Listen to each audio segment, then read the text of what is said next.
আসসালামু আলাইকুম।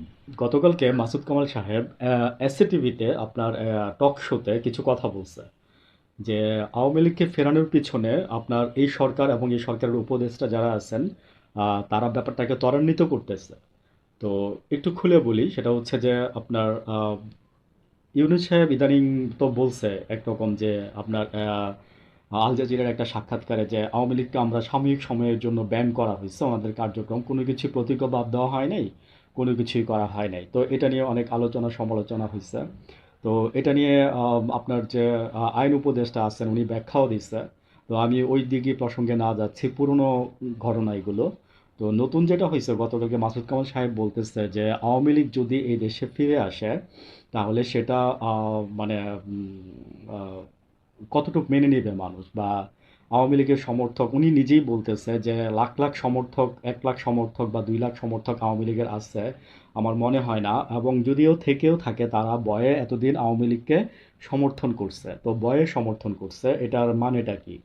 তো দেখেন মানে ওই যে আপনার কিছুদিন আগে যে মারা গেল হাতকড়া অবস্থায়, নুরুল কবির হুমায়ুন মনে হয় ওনার নাম। তো উনি সম্ভবত আপনার হাতকড়া অবস্থায়, ওনাকে আমরা দেখছি যে এখানে একটা হাতকড়া ঝুলতেছে ওনার বেডে, হাতকড়া অবস্থায় ওনাকে চিকিৎসা দেওয়া হয়েছে। আসলে এই ফটোটাই হচ্ছে গুজব।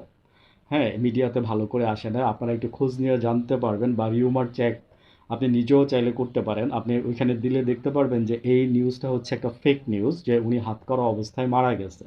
এটা আসলে উনি মারা যাওয়ার পরে ওনাকে হাতকড়া পরায়া ওনাকে ছবিটা তোলা হয়েছে। তো এ হচ্ছে নিউজ। আর এটার প্রেক্ষিতে মাসুদ কামাল সাহেব বলছে যে মজলুমের উনি জানা যায় কিন্তু অনেক মানুষ হয়েছে আমি শুনছি। তো উনি তো কোনো নেতা ছিল না, উনি কোনো মানে মানে ইয়ে ছিল না, ফেমাস ব্যক্তিত্ব ছিল না বাংলাদেশের, এই কারণে যে আওয়ামী লীগ করতো এটা হচ্ছে থিং ছিল। তো উনার জানা যায় আবার মানুষ হয়েছে অনেক বেশি। হ্যাঁ, ওনার জানা যে মানুষ হয়েছে, তো মানুষ হয়েছে তো মূলত আপনার মাসুদ কামাল যেটা বলতেছে যে আওয়ামী লীগকে মানুষ ভয়ে সমর্থন করত। আমার ফোকাসটা হচ্ছে এই জায়গাটায়, যে আওয়ামী লীগকে মানুষ ভয়ে সমর্থন করতো, এই জন্য আমি এই নুরুল কবিরের জানাজার বিষয়টা নিয়ে আসছি। প্লাস আমি আগে ইউনূস সাহেবের কথা বলছি, তো ইউনূস সাহেবও বলছে যে আওয়ামী লীগকে মানুষ ভয়ে সাপোর্ট করতো না। আমি বলবো যে ভয়ে কাউকে কেউ সাপোর্ট করে না, মানে মজলুমের পক্ষে কিন্তু মানুষ দাঁড়ায় যায়। হ্যাঁ, দেখেন মানে যখন কোনো অন্যায় হয় তার পক্ষে কিন্তু মানুষ আপনার কথা বলে, মজলুমের পক্ষে মানুষ কথা বলে।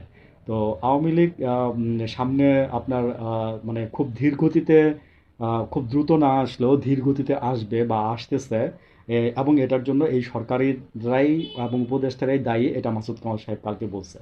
আপনার মতামত দিতে পারেন, ভালো থাকবেন।